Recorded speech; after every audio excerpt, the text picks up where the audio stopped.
Messi এমন একটা প্লেনে উঠেছিল যেটার প্রায় সব যাত্রী প্লেন ক্র্যাশ করে মারা গিয়েছিল। এই ভিডিওতে আপনারা এমন কিছু ফুটবলারদের দেখতে যাচ্ছেন যারা স্বয়ং মৃত্যুর মুখ থেকে ফিরে এসেছে, আর শেষে থাকবে যেটা সিনেমার কাহিনীকেও হার মানাবে।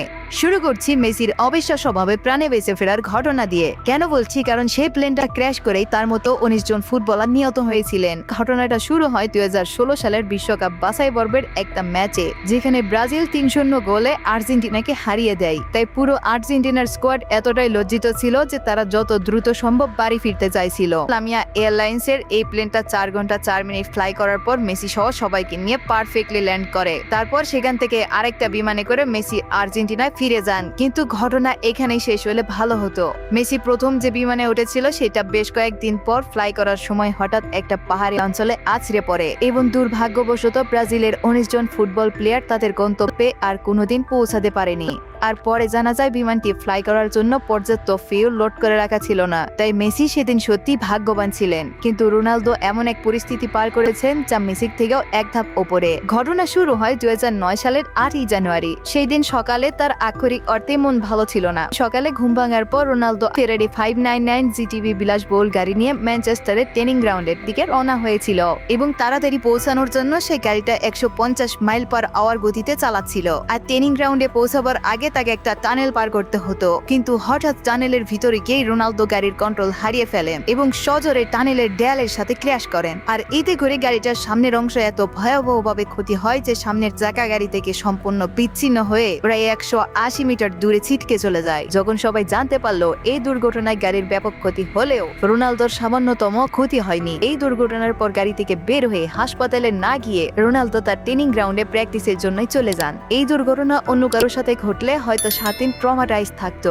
কিন্তু নেইমারের বেলায় সেই 1992 সালে তার সাথে যা ঘটেছিল তা আজও নেইমার ভুলতে পারেননি। নেইমার একটাই কথা বলেছিল, সৃষ্টিকর্তা আমাকে রক্ষা করেছিলেন। সে সময় নেইমারের বয়স ছিল মাত্র 4 বছর, যখন তার বাবা একজন পেশাদার ফুটবলার ছিলেন। একটা ম্যাচ খেলার পরে তিনি তার স্ত্রী আর ছোট্ট নেইমারকে নিয়ে আত্মীয়দের সঙ্গে দেখা করতে সেন্ট্রাল শহরের দিকে যাচ্ছিলেন। তার বাবার বর্ণনা অনুযায়ী সেদিন বৃষ্টি হচ্ছিল এবং তাদের সামনের রাস্তাটি দুমুখী ছিল। আরেকটা গাড়ি তাদেরকে ওভারটেকিং করতে যাচ্ছিল।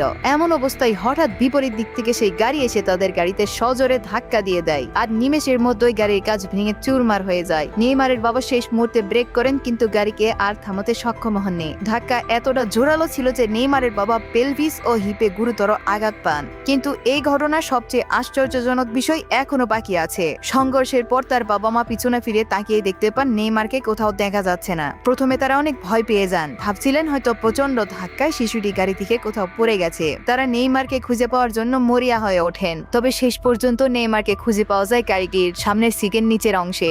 সেখানে নেইমার রক্তে ভেজা অবস্থায় পড়েছিল।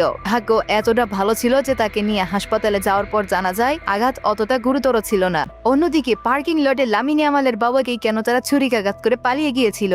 সবচেয়ে ভয়ঙ্কর ব্যাপার হলো লামিন ইয়ামাল যদি সেদিন ঠিক সময় সেখানে পৌঁছে যেত তার সাথেও এমনটা ঘটতে পারত। মূলত 2024 সালের আগস্ট মাসের এক বিকেলে লামিন ইয়ামালের বাবা মনির তার কুকুরকে নিয়ে রাস্তায় হাঁটতে বের হয়েছিলেন। এমন সময় কয়েকজন ব্যক্তি ব্যালকনি থেকে তার উপর পানি ঢেলে দেয়। এ নিয়ে মনির ও ওই লোকদের মাঝে ব্যাপক ঝামেলা শুরু হয় এবং এক পর্যায়ে তাদের মাঝে হাতাহাতি শুরু হলে পুলিশ এসে পরিস্থিতি নিয়ন্ত্রণে আনে। কিন্তু এখানে সবকিছু মিটে গেলে হয়তো ভালো হতো। এরপর সেই দিন রাত 9টার দিকে আবারও ওই লোকগুলো, অর্থাৎ যাদের সাথে ঝামেলা হয়েছিল বিকেলে, তারা মনিরের সাথে যোগাযোগ করে। এবার তারা বলে ঝামেলার পর মনিরের কাছে ক্ষমা চেয়ে নাকি বিষয়টা তারা মিটমাট করতে চায়। তাই মনিরকে একটা পার্কিং লটে ডাকা হয়েছিল। তিনি যখন সেই পার্কিং লটে পৌঁছান তখন পরিস্থিতি আরো ভয়াবহ রূপ ধারণ করে। সেই লোকগুলো তাকে বেধড়ক মারধরের সাথে সাথে ঠিক 3 বার ছুরিকাঘাত করে পালিয়ে যায় সেখান থেকে। তো লোক এসে মনিরকে সাহায্য করেন আর পুলিশকে ব্যাপারটা জানান। তারপর তাকে হাসপাতালে নেওয়া হলে সেখান থেকে জানা যায় যে তিনি খুব গুরুতরভাবে আহত হয়েছেন। বলা যায় মৃত্যুর খুব কাছাকাছি চলে গিয়েছিলেন তিনি। এখন আবার আপনারা ভাবতে পারেন এখানে তো কোথাও লামিন ইয়ামালের কথাই নেই। তাহলে শুনুন, সেদিন লামিন ইয়ামালের বাবার সাথে দেখা করার কথা ছিল লামিনেরও। আর যদি সেদিন বার্সেলোনার ট্রেনিং সেন্টারে দেরি না করতেন তাহলে লামিনও তার বাবার সাথে হাসপাতালে অ্যাডমিট থাকতেন। এই সকল তথ্যের বাইরে যদি আপনার কোনো কিছু জানার থাকে তাহলে নিচে কমেন্টে অবশ্যই জানাবেন। ভিডিওটিকে শেয়ার করে দেবেন, ভিডিওটিকে লাইক দিয়ে সাবস্ক্রাইব করে আমাদের পাশে থাকবেন। সর্বশেষে থ্যাঙ্কস ফর ওয়াচিং।